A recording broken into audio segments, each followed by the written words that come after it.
Undang-Undang Nomor 2 Tahun 2012 tentang pengadaan tanah bagi pembangunan untuk kepentingan umum menjadi dasar terbitnya izin penetapan lokasi atau IPL Bandara Baru Yogyakarta.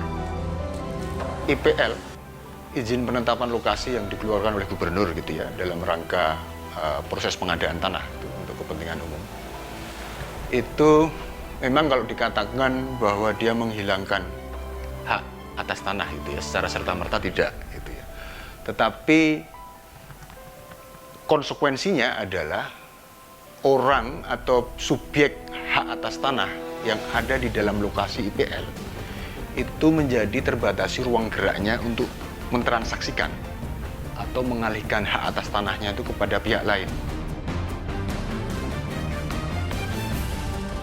Angkasa Pura I melalui Badan Pertanahan Nasional dan tim penilai mengukur dan menaksir semua properti yang masuk ke dalam area IPL.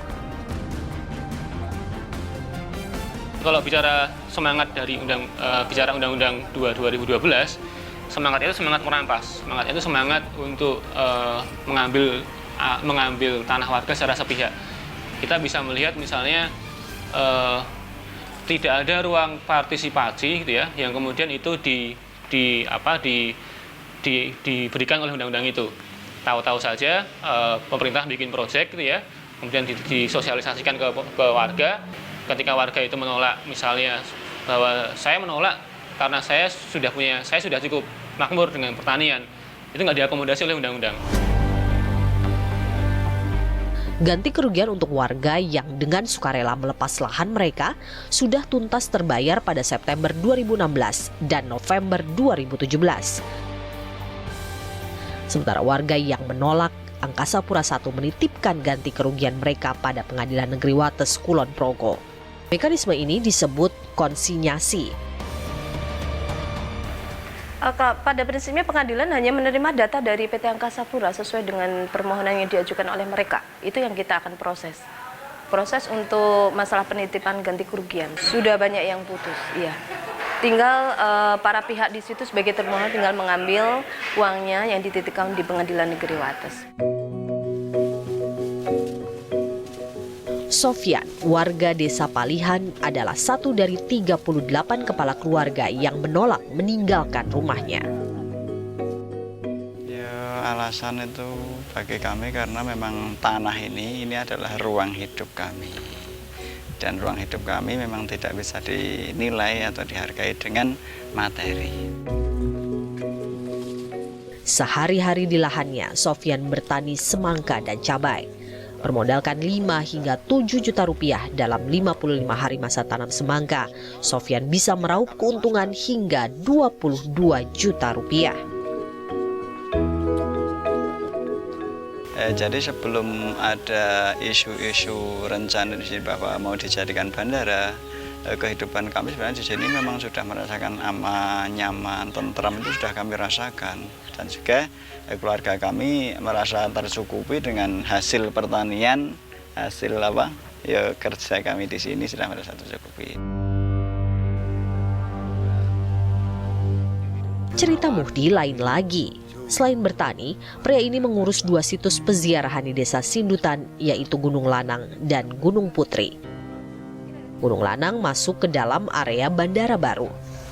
Ada yang ingin naik pangkat, ada yang ingin mau maju kepala desa, gubernur dan bupati, macam-macam lah di sini. Itu ada yang ingin ketentraman, sehat dan sebagainya.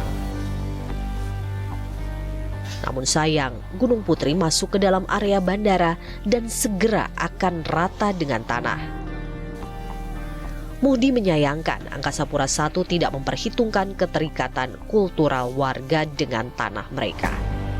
Tapi sebenarnya harus dihindari atau digagalkan. Karena apa?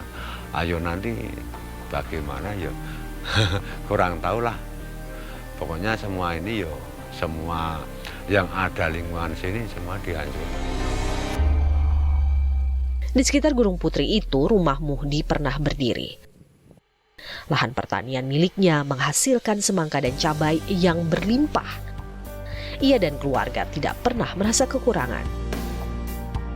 secara langsung ya sudah dibunuh secara pelan-pelan. Seandainya menerima uang itu nggak lama, tapi kalau tanah itu ya bisa turun temurun sampai mungkin bisa cucu, bisa di bawah lagi. Muhdi memang tidak pernah menyerahkan sertifikat hak milik atas tanahnya. Tapi karena masuk ke area bandara baru, Muhdi harus tunduk pada Angkasa Pura I sebagai pemegang izin penetapan lokasi. Dengan munculnya IPL ini, semua bentuk upaya pengalihan itu nanti hanya akan dimungkinkan diberikan kepada pihak yang mempunyai kepentingan atau kebutuhan untuk proses pengadaan tanah itu untuk kepentingan umum. Ganti kerugian untuk Sofyan dan Muhdi melalui mekanisme konsinyasi sudah dititipkan ke Pengadilan Negeri Wates. Ini kan mereka juga harus tahu bahwa ini, dan halayak ramai harus tahu bahwa ini tanah ini belum pernah dilepaskan, belum pernah kita itu menjual sama Angkasa Pura. Tadi tidak beralasan kalau mereka mau merobohkan atau mau menggusur, mau merobohkan tanaman-tanaman kami seperti itu. Jadi intinya ya Angkasa Pura tidak boleh melakukan seperti itu. Karena ini bukan milik mereka seperti itu. Sofyan yakin selama SHM tanah masih ia pegang, Angkasa Pura tidak akan bisa mengambil alih kepemilikannya. Sementara Muhdi enggan mengambil konsinyasi ganti kerugian miliknya.